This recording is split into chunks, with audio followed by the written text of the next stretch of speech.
Good morning, নমস্কাৰ। আশা কৰো সকলোৱে ভালে আছে। আজি যিটো 1111 পৰ্টেল এটা ৰিডিং লৈ আহিছো।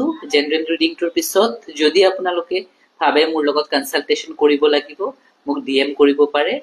যেতিয়ালৈকে মই শ্বাফল কৰি আছো কাৰ্ডটো, যিহেতু আজি 1111 পৰ্টেল, আপোনালোকৰ এটা বিগ ড্ৰিম, এটা বিগ উইশ চকু বন্ধ কৰি মেনিফেষ্ট কৰক ইন প্ৰেজেন্ট টেন্স, ঠিক আছে?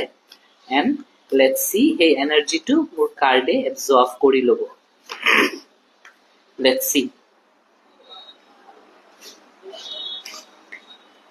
Four of Swords. So we have, wow, Ace of Cups, দুটা Ace or card আহিছে, Ace of Cups, Ace of Pentacles. আৰু এটা card লও,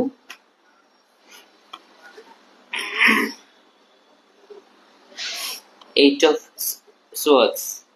And at the back of the deck we have Three of Cups. ঠিক আছে? বহুত কষ্ট কৰিছে আপুনি এইকেইদিন, বহুত নিজৰ ড্ৰিমটোক ফুলফিল কৰাৰ কাৰণে বহুত কষ্ট কৰিছে। So universe is saying take some rest because excuse me, divine is working for you.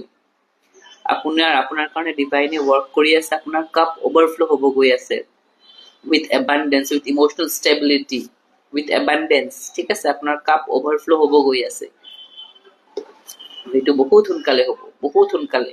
It is coming very soon and you will rejoice this movement, you will celebrate. আপুনি celebrate কৰিব, চাওক, ঠিক আছে নে? celebrate কৰিব। so যোনটো কাম কৰিছে আপুনি, you have given your 110%, বহুত কষ্ট কৰিছে। এতিয়া just rest লওক, ঠিক আছে? and believe কৰক। আজি যিটো 1111 পৰ্টেল, আজি মেনিফেষ্টেশ্যনটো ইমান ষ্ট্ৰং কৰি তোলক আৰু ভগৱানৰ ওপৰত দি দিয়ক, and you see the magic.